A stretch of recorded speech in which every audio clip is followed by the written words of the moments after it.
when, as a scientist, you describe the behavior of a living organism,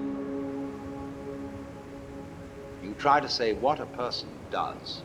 It's the only way in which you can describe what a person is. Describe what they do.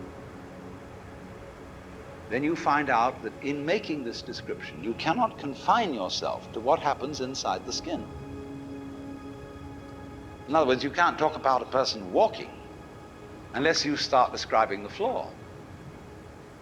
Because when I walk, I don't just dangle my legs in empty space. I move in relationship to a room. And so in order to describe what I'm doing when I'm walking, I have to describe the room. I have to describe the territory. So in describing my talking at the moment, I can't describe this just as a thing in itself, because I'm talking to you. And so what I'm doing at the moment is not completely described unless your being here is described also.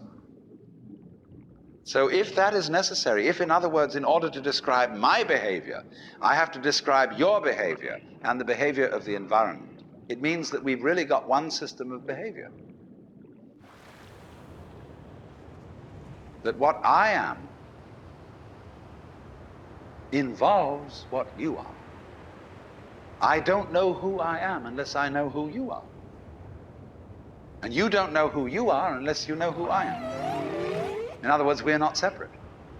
We define each other. We're all backs and fronts to each other. We and our environment, and all of us and each other, are interdependent systems. We know who we are in terms of other people. We all lock together. And this is, again and again, the serious scientific description of how things happen. And any good scientist knows that what you call the external world is as much you as your own body.